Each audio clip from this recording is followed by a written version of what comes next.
Hello dear students, welcome to our channel Medico Nursing Classes. Today we are going to discuss about hyponatremia. जैसा कि कल की class में आपने देखा कि हमने हाइपोनेट्रीमिया का जो नया इलेक्ट्रोलाइट इम्बैलेंस के ऊपर जो टॉपिक था वो हमने कल की क्लास में स्टार्ट किया था। ठीक है, तो कल की क्लास के अंदर हमने देखा था कि हाइपोनेट्रीमिया क्या होता है। ठीक है, उसके बारे में देखा था कि नॉर्मल सोडियम का लेवल कितना होता है, हाइपोनेट्रीमिया की कंडीशन में कैसा हो जाता है, हाइपोनेट्रीमिया फ्लूइड वॉल्यूम डेफिसिट के साथ कैसे एसोसिएट या फ्लूइड इम्बैलेंस के साथ कैसे एसोसिएटेड रहता है। उसके बाद हमने देखे थे हाइपरवॉल्यूमिया के कॉजेज देखे थे कि वन बाय वन हम इन सारे कॉजेज को हमने क्या किया था, डेरिवेटिवली एक्सप्लेन किया था। अच्छे से मैंने एक्सप्लेन किया था पूरा। अगर किसी भी स्टूडेंट को कोई डाउट है तो प्लीज़ कमेंट सेक्शन में आप अपना डाउट मुझे पूछ सकते हैं, मैं डेफिनेटली उसका आंसर करूँगा। ठीक है, तो हमने सारे कॉजेज के बारे में स्टडी किया था। इनएडिक्वेट सोडियम इनटेक या फिर सोडियम का एक्सक्रिएशन ज़्यादा हो रहा है, सोडियम का एक्सक्रिएशन ज़्यादा हो रहा है तो उस कंडीशन के अंदर कैसे कैसे सोडियम है वो कम होगा बॉडी से। ठीक है, उसके बाद हमने देखा था कि सोडियम का इनएडिक्वेट इनटेक, अगर इनटेक कम कर रहा है कोई भी इंडिविजुअल है या जो भी हमारा पेशेंट है वो अगर इनटेक कम कर रहा है तो उस कंडीशन के अंदर कैसे सोडियम का इम्बैलेंस होगा। ठीक है, वो हमने देखा था। उसके बाद हमने देखा था कि डाइल्यूशन ऑफ सीरम सोडियम, अगर कैसे सीरम के सोडियम का डाइल्यूशन हो रहा है, हाइपोटोनिक फ्लूइड देने से हो रहा है कि हाइपरग्लाइसीमिया है, हार्ट फेलियर है, वो कैसे अफेक्ट कर रहे हैं, syndrome of inappropriate anti diuretic hormone. ठीक है, तो ये कैसे अफेक्ट कर रहे हैं हमारी बॉडी के अंदर सोडियम लेवल को, ये कैसे हमने अच्छे से पूरा डेरिवेटिवली हमने देखा है। आप स्लाइड पे भी देख सकते हैं, हमने काफ़ी अच्छे से एकदम डेरिवेटिव एक्सप्लेन किया है सारी चीज़ों को। ठीक है, कोई भी डाउट है, अगर आपको कुछ भी नहीं समझ में आया प्लीज़ आप कमेंट सेक्शन में ज़रूर बताइए, मैं डेफिनेटली उसका आंसर करूँगा। आज की क्लास में हम शुरू करते हैं असेसमेंट। मान लीजिए हमारे पेशेंट के अंदर हाइपरनेट्रीमिया प्रेजेंट है। ठीक है, अब उस पेशेंट के अंदर कौन कौन से साइन एंड सिम्टम्स हमें देखने को मिलेंगे, कौन कौन से साइन एंड सिम्टम्स हमें देखने को मिलेंगे, उनके बारे में हमें क्या करना है, असेसमेंट करना है। ठीक है, तो असेसमेंट में देखना है स्टूडेंट्स क्या क्या करना है। तो सबसे पहले असेसमेंट हमारा आएगा कार्डियोवेस्कुलर सिस्टम। ठीक है, कार्डियोवेस्कुलर सिस्टम। तो कार्डियोवेस्कुलर सिस्टम के अंदर जो सिम्टम्स आएंगे वो डिपेंड करते हैं कि वेस्कुलर वॉल्यूम में क्या चेंज हुआ है। ठीक है, वो डिपेंड करते हैं, जो भी सिम्टम्स आएंगे कार्डियक सिस्टम में वो डिपेंड करते हैं कि वेस्कुलर वॉल्यूम में क्या चेंज हुआ है। ठीक है, वेस्कुलर वॉल्यूम का मतलब हो गया एक्स्ट्रा, ये वेस्कुलर जो फ्लूइड होता है, वेस्कुलर फ्लूइड होता है, जो भी वेस्कुलर फ्लूइड उसको कहाँ किस फ्लूइड के अंदर अपन इंक्लूड करते हैं, एक्स्ट्रा सेलुलर कंपार्टमेंट, ये करता है अपने एक्स्ट्रा सेलुलर कंपार्टमेंट, ये करते हैं एक्स्ट्रा सेलुलर कंपार्टमेंट के अंदर, एक्स्ट्रा सेलुलर कंपार्टमेंट के अंदर इंक्लूड कर अपन कंसिडर करते हैं। तो नॉर्मली जो कार्डियोवेस्कुलर सिस्टम हाइपोनेट्रीमिया की कंडीशन के अंदर जो सिम्टम्स आएंगे, नॉर्मली हमने बात की थी कि जो हाइपोनेट्रीमिया है वो एसोसिएटेड रहता है, hyponatraemia is associated with fluid volume deficit. Hyponatraemia is associated with the, किसके साथ associate, it is associated with the fluid imbalance, fluid imbalance. जो हाइपरनेट्रीमिया की जो कंडीशन है वो फ्लूइड इम्बैलेंस के साथ क्या होती है, एसोसिएटेड रहती है। तो वेस्कुलर, जैसे फ्लूइड का इम्बैलेंस होगा तो वेस्कुलर फ्लूइड के अंदर चेंजेज होंगे, वेस्कुलर फ्लूइड के अंदर चेंजेज होंगे तो क्या होगा, सोडियम के लेवल के अंदर भी डिक्रीज और इंक्रीज होने के चांसेज है। मतलब फ्लूइड के जो सोडियम के लेवल है उसके अंदर भी चेंजेज आपको देखने को मिलेंगे, वेरिएशन आपको देखने को मिलेंगे। अगर मान लीजिए अगर कंडीशन ऐसी है, अगर सोडियम, अगर मान लीजिए बॉडी के अंदर जो फ्लूइड है वो नॉर्मल है, नॉर्मल वॉल्यूमिक कंडीशन है, नॉर्मल वॉल्यूमिक कंडीशन का मतलब होता है कि बॉडी के फ्लूइड के अंदर कोई चेंजेज नहीं हुआ है, और फिर हाइपोनेट्रीमिया में क्या सिम्टम्स आएंगे, तो एक ही सिम्टम्स आएगा नॉर्मली, रैपिड पल्स होगी। ठीक है, जो हार्ट बीट है वो काफ़ी, मतलब टैकीकार्डिया आपको देखने को मिलेगा पेशेंट के अंदर। ब्लड प्रेशर उसके अंदर कोई चेंज नहीं आया, क्यों नहीं आया, ब्लड प्रेशर में कोई चेंज नहीं आया, क्यों नहीं आया, क्योंकि वेस्कुलर वॉल्यूम है ना वो क्या है, नॉर्मल है। वेस्कुलर वॉल्यूम जो कि हेडिंग के अंदर पहला जो अंडरलाइन हाईलाइट किया हुआ वही है कि नॉर्मल वॉल्यूमिक, नॉर्मल वॉल्यूमिक का मतलब है कि fluid volume, vascular fluid, vascular fluid normal, vascular fluid क्या है, नॉर्मल है। और इस कंडीशन के अंदर क्या होता है, वेस्कुलर फ्लूइड जो नॉर्मल है उस कंडीशन के अंदर क्या होता है, ब्लड प्रेशर है, ठीक है, वो नॉर्मल रहेगा, और इसमें क्या होगा, हाइपोनेट्रीमिया कंडीशन के अंदर रैपिड पल्स आपको देखने को मिलेगी। नेक्स्ट है हमारे पास, नेक्स्ट हमारा है हाइपोवोल्यूमिक। हाइपोवोल्यूमिक का मतलब हो गया स्टूडेंट्स कि हमारा जो फ्लूइड वॉल्यूम है, जो वेस्कुलर फ्लूइड है, वेस्कुलर फ्लूइड क्या है, decrease vascular fluid, decrease vascular fluid, decrease vascular fluid. जब भी हमारा वेस्कुलर फ्लूइड वो क्या हो गया, डिक्रीज हो गया। अब वेस्कुलर फ्लूइड डिक्रीज हो गया तो हाइपोटेंशन तो पक्का देखने को मिलेगा। ठीक है, हाइपोटेंशन तो क्या मिलेगा, डेफिनेट है कि वो हमें देखने को मिलेगा। अब हाइपोटेंशन है तो थ्रेडी एंड वीक पल्स आपको देखने को मिलेगी, थ्रेडी और week pulse. Flat neck when, in flat neck when, ये जो नेक वेन से अपनी कैरोटिड आर्टरीज हैं, ठीक है, जुगुलर वेन है, ये सारी की सारी वेन हमें क्या मिलेंगी, फ्लैट देखने को मिलेंगी। डिहाइड्रेशन रहेगा इनके अंदर। क्यों? क्योंकि हमारी बॉडी के अंदर जो वेस्कुलर वॉल्यूम है, वेस्कुलर कंपार्टमेंट के अंदर जो फ्लूइड है वो क्या हो चुका है, कम हो चुका है। तो उस कंडीशन के अंदर जो नेक वेन्स है वो फ्लैट मिलेगी। साथ के साथ लो सीवीपी, जो सेंट्रल वीनस प्रेशर है, सेंट्रल वीनस प्रेशर, सीवीपी यहाँ पे है central Venus pressure. Central Venus pressure normal कितना होता है, 8 से 12 mm ऑफ Hg। बात 8 से 12 mm ऑफ Hg होगा। लेकिन हाइपोवोलेमिक कंडीशन के अंदर आपको जो सीवीपी है वो क्या मिलेगा, लो देखने को मिलेगा, डिक्रीज हो जाएगा। उसके बाद कंडीशन आती है अपनी हाइपर वॉल्यूमिक, कंडीशन आती है अपनी hyper volaemic. Hyper volaemic condition वो कंडीशन है जिसमें क्या हो रहा है, नॉर्मली जो वेस्कुलर फ्लूइड है, वेस्कुलर जो फ्लूइड है वो क्या है, नॉर्मल है, मतलब हाइपर है, ज़्यादा है, हाइपर इंक्रीज्ड। अब वेस्कुलर वॉल्यूम इंक्रीज है, हाइपर वॉल्यूम है, बॉडी के अंदर इंट्रा एक्स्ट्रा सेलुलर कंपार्टमेंट में फ्लूइड ज़्यादा है तो ब्लड प्रेशर तो ज़्यादा मिलेगा। ठीक है, ब्लड प्रेशर ज़्यादा है तो जो रैपिड और बाउंडिंग पल्स आपको देखने को मिलेगी, मतलब वॉल्यूम, पल्स का जो वॉल्यूम है, ठीक है, pulse volume is very good, pulse volume is good, pulse का जो वॉल्यूम होगा वो गुड होगा। ठीक है, तो ये है sign and symptoms cardiovascular system से रिलेटेड कि भाई कार्डियोवास्कुलर सिस्टम में है तो वो नॉर्मली वेस्कुलर कंपार्टमेंट के अंदर जो फ्लूइड होगा, वेस्कुलर फ्लूइड वॉल्यूम है उसको, उसके साथ वो चेंजेस आएंगे। ठीक है, अगर मान लीजिए नॉर्मल वॉल्यूमिक है, अगर कोई चेंज फ्लूइड के लेवल के अंदर कोई चेंजेस नहीं है तो उस कंडीशन के अंदर रैपिड पल्स देखने को मिलेगी, बीपी में कोई चेंज देखने को नहीं मिलेगा।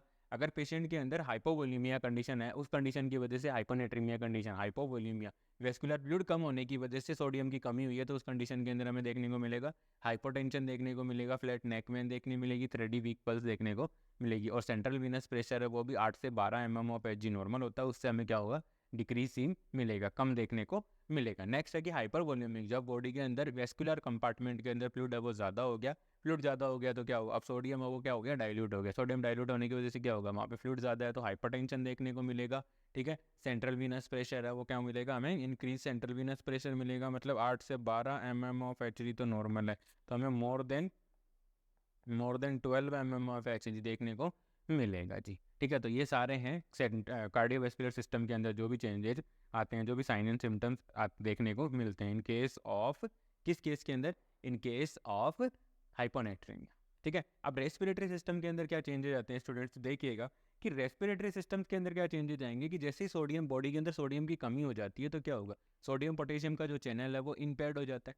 सोडियम पोटेशियम का चैनल है वो क्या करता है, मसल्स के कॉन्ट्रैक्शंस के लिए, मसल्स के मूवमेंट्स के लिए वो दिन रेस्पॉन्सिबल होता है। ठीक है, साथ के साथ नर्व कंडक्शन के अंदर भी वो हेल्प करते हैं। तो इस कंडीशन के अंदर क्या होगा, शैलो और इनइफेक्टिव रेस्पिरेटरी मूवमेंट आपको देखने को मिलेंगे। शैलो और इनइफेक्टिव रेस्पिरेटरी मूवमेंट का मतलब है कि पेशेंट है वो अच्छे से रेस्पिरेशन नहीं कर पाएगा। क्यों नहीं कर पाएगा, क्योंकि सोडियम की हाइपोनेट्रीमिया की वजह से, हाइपोनेट्रीमिया की वजह से रेस्पिरेटरी मसल्स उनके अंदर क्या आ गई है, वीकनेस देखने को मिल रही है। क्या देखने को मिल रही है, वीकनेस देखने को। और ये वीकनेस है, ये वीकनेस जो देखने को मिल रही है, उस वीकनेस की वजह से क्या हो रहा है, जो रेस्पिरेटरी जो मसल्स है वो वीक हो गई, वीक होने की वजह से जो ब्रीथिंग डिफिकल्टी है वो राइज हो जाती है। नेक्स्ट आता है अपना न्यूरोमस्कुलर, आता है न्यूरोमस्कुलर सिस्टम या न्यूरोमस्कुलर में क्या चेंजेस देखने को मिलेंगे, तो जर्नलाइज्ड मसल्स वीकनेस मिलेगी। ऊपर हमने रेस्पिरेटरी मसल्स के बाद वीकनेस की बात की है, तो यहाँ पे क्या होगा, सोडियम का लेवल है वो कम होने की वजह से क्या होगा, मसल्स वीकनेस है वो जर्नलाइज, पूरी बॉडी के अंदर वीकनेस आपको फील होने लग जाएगी। ठीक है, और डीप टेंडन रिफ्लेक्स, जो भी हमारे टेंडन्स के जो रिफ्लेक्स हैं, ठीक है, जैसे अगर मान लीजिए आप इसको मैं पटेला सा मान लीजिए, मैं यहाँ पे बनाता हूँ, डायग्राम बनाता हूँ, ये पेशेंट की थाई है, ठीक है, और ये लेग है,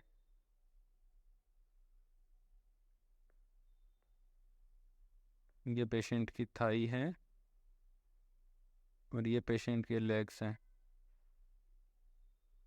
ठीक है, अब यहाँ पर ये है पटेला, ये क्या है, पटेला, जो ग्रीन कलर का है।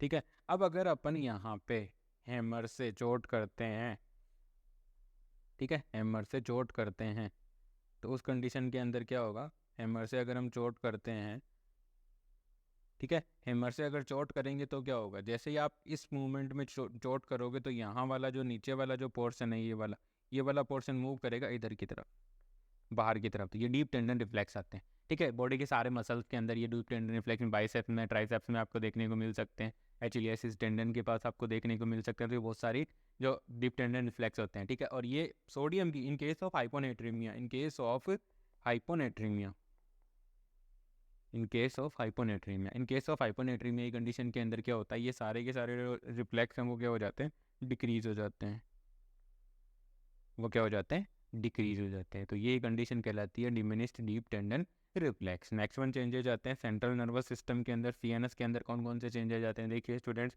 हेडेक आपको देखने को मिलेगा, कन्फ्यूजन आपको देखने को मिलेगी। ठीक है, हो सकता है कि पेशेंट को सीजर्स आ जाएँ। ठीक है, पेशेंट है वो, अगर आप टाइमली ट्रीट नहीं करते हो, मैनेज नहीं करते हो, ठीक है, तो उस कंडीशन के अंदर हो सकता है कि आपका पेशेंट कोमा में भी जा सकता है। नेक्स्ट वन आता है हमारा गैस्ट्रो इंटेस्टाइनल सिस्टम की। गैस्ट्रो इंटेस्टाइनल सिस्टम के अंदर कौन कौन से सिम्टम्स आपको देखने को मिलेंगे। तो जीआई सिस्टम के अंदर बात करें तो नोजिया है, वोमिटिंग है, hyper active bowel syndrome, hyper active bowel syndrome. अब हाइपर एक्टिव बावल सिंड्रोम में तो डायरिया और एब्डोमिनल क्रैम्प्स है वो ऑटोमेटिकली आपको देखने को मिल जाएंगे। तो नोजिया है, हाइपर एक्टिव बावल सिंड्रोम है, डायरिया, एब्डोमिनल क्रैम्प्स है, ये सारे आपको गैस्ट्रो इंटेस्टाइनल सिस्टम के अंदर देख चेंजेज हैं या सिम्टम्स है वो देखने को मिलते हैं। पेशेंट इन सारी कंप्लेंट के साथ आपके पास आ सकता है।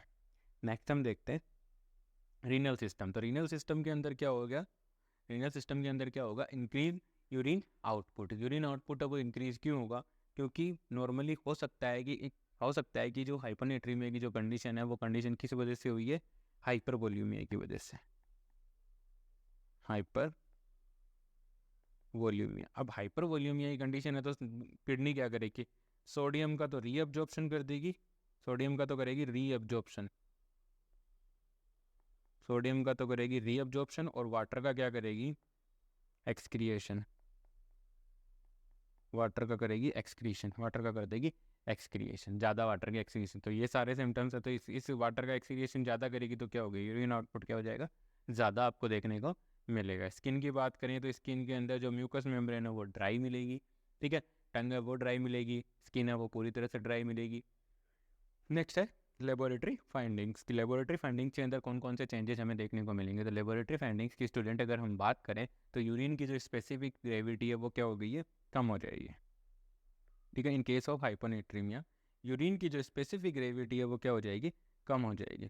ठीक है, यूरिन की स्पेसिफिक ग्रेविटी कम क्यों होगी, देखिए यूरिन की स्पेसिफिक ग्रेविटी इसलिए कम होगी, हाइपोनेट्रीमिया का केस आपका, हाइपोनेट्रीमिया का आपका केस है। हाइपोनेट्रीमिया में क्या है, सोल्यूट की डिफिशियंसी हो गई, सोल्यूट डिक्रीज इन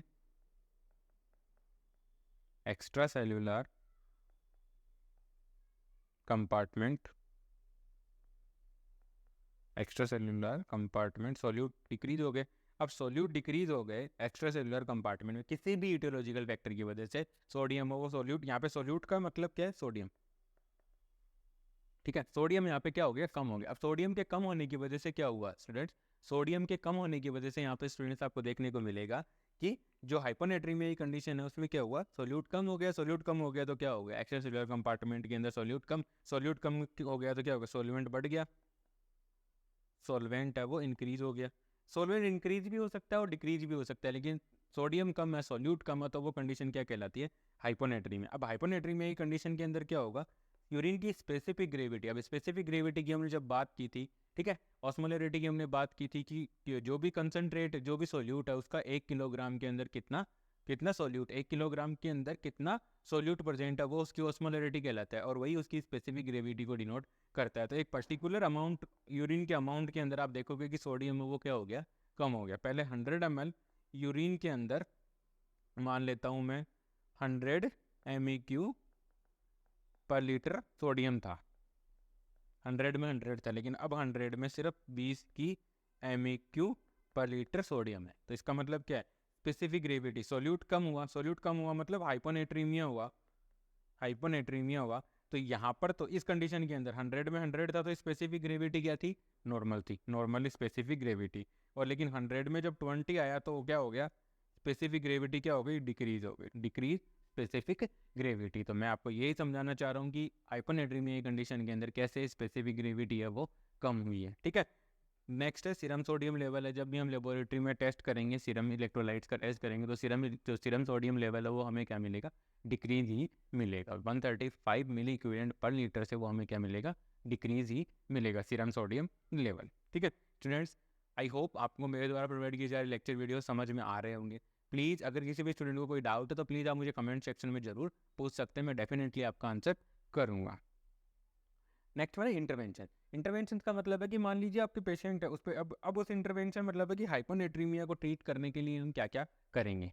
हाइपोनेट्रीमिया है पेशेंट को, तो हाइपोनेट्रीमिया कंडीशन को ट्रीट करने के लिए हमें क्या क्या करना है। तो देखिए, फर्स्ट वन इंटरवेंशन की बात करें तो फर्स्ट वन इंटरवेंशन का पॉइंट ये कहता है कि अगर हाइपोनेट्रीमिया फ्लूइड वॉल्यूम डेफिसिट की वजह से, अगर हाइपोनेट्रीमिया फ्लूइड वॉल्यूम डेफिसिट की वजह से है तो हमें क्या करना है, सोडियम क्लोराइड के इन्फ्यूजन पेशेंट को स्टार्ट करने, सोडियम NaCl जिसमें सोडियम क्लोराइड प्रेजेंट हो, ऐसे आईवी फ्लूइड्स का यूज़ करना है जिसमें सोडियम क्लोराइड इन्फ्यूजन हो, ठीक है। उनको हमें एडमिनिस्टर करना है, पेशेंट के अंदर इन्फ्यूज़ करना है, ताकि पेशेंट के अंदर सोडियम का जो लेवल है और फ्लूइड का जो लेवल है वो क्या हो सके, जो फ्लूइड सोडियम और फ्लूइड का जो लेवल है वो क्या हो सके, वापस से रिस्टोर हो सके। तो पहला पॉइंट तो ये कह रहा है कि अगर हाइपोवोल्यूमिया है, नेट्रीमिया, अगर हाइपोनेट्रीमिया हाइपोवोल्यूमिया की कंडीशन की वजह से, तो सोडियम कंटेनिंग फ्लूइड इन्फ्यूजन आप पेशेंट को एडमिनिस्टर कर दीजिए, जिसकी वजह से क्या होगा, पेशेंट की बॉडी के अंदर फ्लूइड और सोडियम दोनों की कमी है वो पूरी हो जाएगी। अगर हाइपोनेट्रीमिया फ्लूइड वॉल्यूम एक्सिस की वजह से हो रहा है, अगर मान लीजिए हाइपोवोल्यूमिया है, वो किस वजह से हो रहा है, हाइपोनेट्रीमिया है, ठीक है, hyponatraemia due to fluid volume deficit, और यहाँ पर hyponatraemia due to fluid volume excess. अगर फ्लूइड वॉल्यूम एक्सिस की वजह से हो रहा है तो हमें क्या करना है, ऑस्मोटिक डायूरेटिक्स देनी है, ठीक है। ऑस्मोटिक डायूरेटिक्स, ऑस्मोटिक डायूरेटिक्स का अच्छा एग्जांपल क्या है, osmotic diuretics, osmotic diuretics,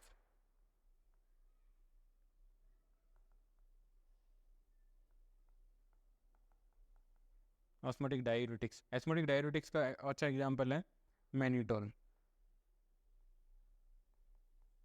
mannitol एक बहुत ही अच्छा एग्जांपल है, ठीक है, मैनिटोल। ऑस्मोटिक डायूरेटिक्स की बात आएगी तो मैनिटोल का नाम हमेशा आएगा, ठीक है। मैनिटोल पेशेंट के जब भी हम ऑस्मोटिक डायूरेटिक देंगे तो उस कंडीशन के अंदर क्या होगा, फ्लूइड है वो तो ज़्यादा बाहर निकलेगा लेकिन इलेक्ट्रोलाइट्स हैं वो बाहर नहीं जाएंगे, मतलब सोडियम का रीअब्जॉर्प्शन होना शुरू हो जाएगा और एक्सेसिव वाटर का वहाँ से किडनी एक्सक्रिएट करना शुरू कर देती है, ठीक है। To promote the excretion of water instead of sodium, sodium का रीअब्जॉर्प्शन होना शुरू हो जाएगा किडनी के अंदर, और वाटर है उसका जो एक्सेसिव वाटर है, ठीक है, उसका क्या हो जाएगा, एक्सक्रिएशन है वो शुरू हो जाता है पेशेंट की बॉडी के अंदर। और अगर मान लीजिए in case of severe hyponatraemia है, अगर आपके पेशेंट के अंदर सीवियर हाइपोनेट्रीमिया है तो उस कंडीशन के अंदर क्या है, हमारे पेशेंट को क्लोज मॉनिटरिंग की रिक्वायर्ड है, कि हमें जो सोडियम का जो लेवल है उसे रेगुलर इंटरवल के ऊपर कंटिन्यूसली हमें चेक करना है कि पेशेंट की बॉडी के अंदर सोडियम का लेवल है कोई ऐसे लेवल पे तो नहीं चला गया ना कि जहाँ से पेशेंट की बॉडी के अंदर जो भी रिट्राइव होने वाली जो सिस्टम्स हैं या बॉडी के सिस्टम पे कोई ऐसा इम्पैक्ट तो नहीं होना आना शुरू हो गया ना जिनकी वजह से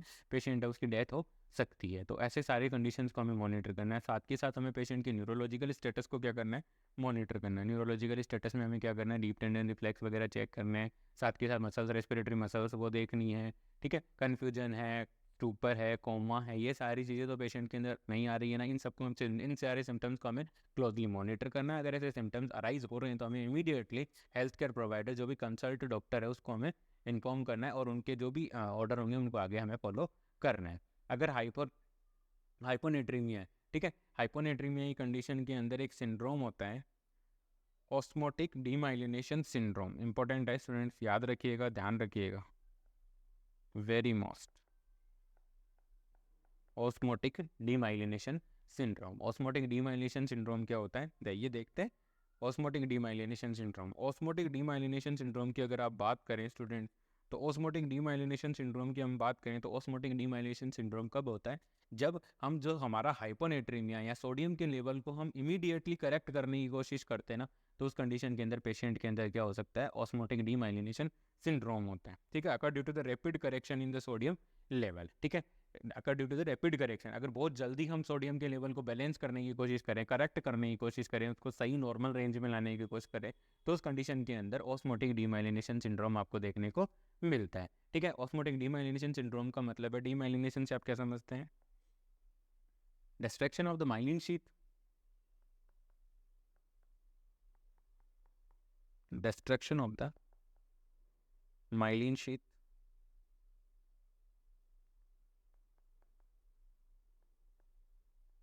माइलिन शीथ। तो माइलिन शीथ कहाँ पाई जाती है? माइलिन शीथ पाई जाती है न्यूरॉन्स में। ठीक है, माइलिन की शीथ होती है, न्यूरॉन्स की कवरिंग होती है, जो किससे बनी होती है? फॉस्फोलिपिड से बनी होती है। माइलिन शीथ है वो फॉस्फोलिपिड से बनी होती है। और माइलिन शीथ वाले जो न्यूरॉन्स होते हैं उनके अंदर नर्व कंडक्शन और नर्व इम्पल्स का जो फंक्शन होता है वो काफ़ी फास्ट होता है। ठीक है, और ये माइलिन जो शीथ है वो नॉर्मली हमारे ब्रेन के अंदर, स्पेशली हमारे ब्रेन के अंदर पाई जाती है वाइट मैटर के अंदर। तो नॉर्मली जो डीमाइलिनेशन सिंड्रोम होगा वो हमारी बॉडी के ब्रेन को अफेक्ट करेगा, ब्रेन के वाइट मैटर को क्या करेगा?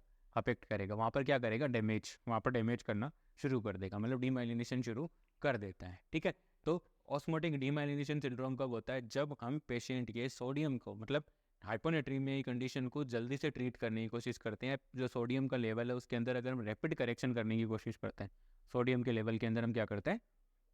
रैपिड करेक्शन की कोशिश करते हैं, तो उस कंडीशन के अंदर हमें क्या देखने को मिलता है? पेशेंट के अंदर demyelination syndrome, osmotic demyelination syndrome हमें देखने को मिलता है। ठीक है, ऑस्मोटिक डीमाइलिनेशन सिंड्रोम हमें देखने को मिलता है। और इस ऑस्मोटिक डीमाइलिनेशन सिंड्रोम के अंदर क्या होता है? ब्रेन का जो वाइट मैटर है उसके अंदर क्या होने लग जाते हैं? जो माइलिन शीथ है वो डैमेज होना शुरू हो जाती है और वहाँ से डिस्ट्रैक्ट होकर के वो चली जाती है। ठीक है, बाहर निकल जाती है, डिस्ट्रैक्शन, उसका डिस्ट्रैक्शन होता है, जिसकी वजह से नर्व इम्पल्स है वो इम्पेयर्ड हो जाते हैं। तो वो कंडीशन क्या कहलाती है? ऑस्मोटिक डीमाइलिनेशन सिंड्रोम कहलाती है। ठीक है, आई होप आप लोगों को समझ में आया होगा। ठीक है, ये एक इंपॉर्टेंट पॉइंट है, वेरी मोस्ट पूछा जा सकता है कि ऑस्मोटिक डीमाइलिनेशन सिंड्रोम क्या होता है, ऑस्मोटिक डीमाइलिनेशन क्या होता है। ठीक है, कौन से इलेक्ट्रोलाइट के इम्बैलेंस की वजह से होता है? तो हमें क्या करना है? सोडियम इलेक्ट्रोलाइट के इम्बैलेंस की वजह से ऑस्मोटिक डीमाइलिनेशन सिंड्रोम को देखने को मिलता है। ठीक है, नेक्स्ट चलता है। अगर हाइपोनेट्रीमिया, नेक्स्ट पॉइंट ये कह रहा है कि अगर हाइपोनेट्रीमिया है वो अगर इनअप्रोप्रिएट एंटी डाययूरेटिक हार्मोन की वजह से है, अगर हाइपोनेट्रीमिया इनएडिक्वेट एंटी डाययूरेटिक हार्मोन का, इनअप्रोप्रिएट एंटी डाययूरेटिक हार्मोन का मतलब है कि एडीएच की डिफिशियंसी, एडीएच की डिफिशियंसी, एडीएच डिफिशियंसी। अब एडीएच की डिफिशियंसी क्या होगी? तो H2O प्लस सोडियम दोनों का क्या नहीं होगा? रीअब्जॉर्प्शन नहीं होगा, दोनों का रीअब्जॉर्प्शन नहीं हो पाएगा। कहाँ नहीं होगा? रीनल ट्यूब्यूल्स में। कहाँ नहीं होगा? रीनल ट्यूब्यूल्स में, रीनल ट्यूब्यूल्स के अंदर नहीं हो पाएगा। तो अगर ऐसी कंडीशन है तो हमें क्या करना है? जो एंटागोनिस्ट, एंटी डाययूरेटिक हार्मोन के जैसे काम करने वाली मेडिकेशंस हैं, उन एंटागोनिस्ट, ठीक है, जो एंटी डाययूरेटिक हार्मोन के एंटागोनिस्ट काम करती हैं, उन सारी मेडिसिन को हमें क्या करना है? देना है। ठीक है, एंटागोनिस्ट मेडिकेशंस का हमें यूज़ करना है। ठीक है, एंटी डाययूरेटिक हार्मोन के एवज के अंदर।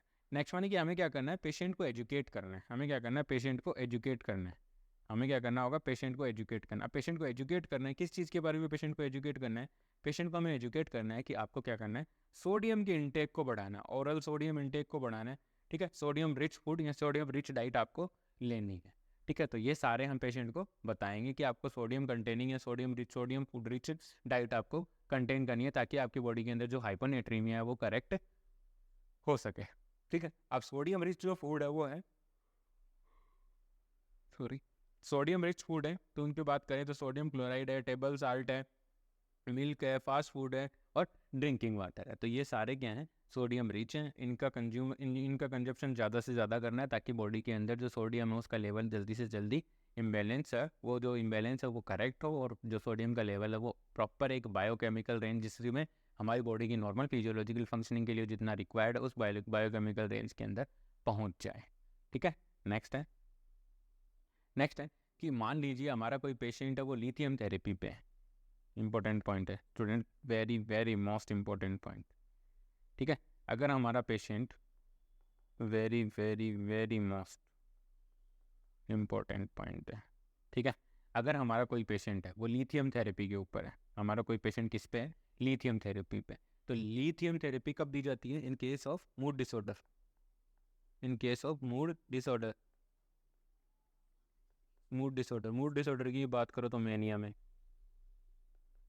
के अंदर दी जाती है। तो मेनिया के अंदर जब पेशेंट के मूड डिसऑर्डर के अंदर आप लिथियम थेरेपी दे रहे हो तो उस कंडीशन के अंदर हमें क्या करना है, पेशेंट के सोडियम लेवल को हमें क्लोजली मॉनिटर रखना है। हमें क्या करना है, सोडियम लेवल को क्लोजली मॉनिटर रखना है। क्यों रखना है, अगर पेशेंट के अंदर किसी भी रीजन की वजह से हाइपोनेट्रीमिया की कंडीशन हुई, पेशेंट के अंदर अगर किसी भी रीजन की वजह से अगर हाइपोनेट्रीमिया की कंडीशन हुई तो उस हाइपोनेट्रीमिया की वजह से क्या हो जाएगा, जो लिथियम है उसका एक्सक्रिएशन हमारी बॉडी से क्या हो जाएगा, कम हो जाता है। ठीक है, लिथियम का जो एक्सक्रिएशन कम हो जाएगा, लिथियम का एक्सक्रिएशन कम होगा तो क्या होगा, लिथियम की टॉक्सिसिटी डेवलप हो जाएगी। लिथियम हमारी बॉडी से बाहर नहीं निकलेगा तो लिथियम का एक्यूमुलेशन शुरू हो जाएगा। लिथियम का एक्यूमुलेशन शुरू हो जाता है तो उस कंडीशन के अंदर आप देखोगे कि लिथियम की टॉक्सिसिटी है वो डेवलप हो जाती है। तो जब भी हमारा पेशेंट, अगर मान लीजिए कोई पेशेंट है, उस पेशेंट को लिथियम थेरेपी चल रही है, ठीक है,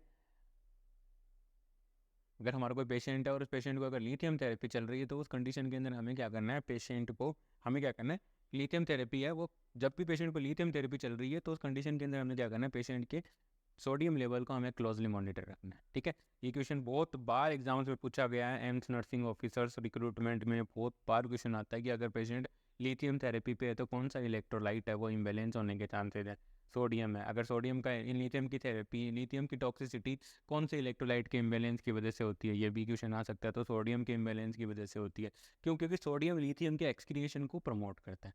ठीक है, अगर सोडियम इम्बेलेंस हो गया तो लिथियम का उसका एक्यूमुलेशन हमारी बॉडी के अंदर, एक्सक्रिएशन है वो कम होगा, बॉडी के अंदर एक्यूमुलेशन होगा, लिथियम का लेवल बढ़ेगा। लिथियम का लेवल बढ़ेगा तो क्या हो जाएगा, लिथियम के अंदर क्या हो जाएगी, लिथियम की टॉक्सिसिटी डेवलप हो जाती है। तो जब भी कोई पेशेंट लिथियम थेरेपी पे है तो उसका सोडियम लेवल को मॉनिटर करना है। अगर हाइपोनेट्रीमिया कंडीशन के अंदर जा रहा है तो हो सकता है कि हमारे पेशेंट के अंदर लिथियम की टॉक्सिसिटी डेवलप हो सकती है, तो इसका हमें ध्यान रखना है। Next,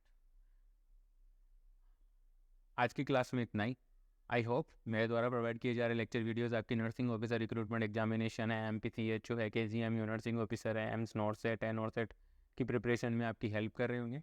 please like, share and subscribe. Thank you so much.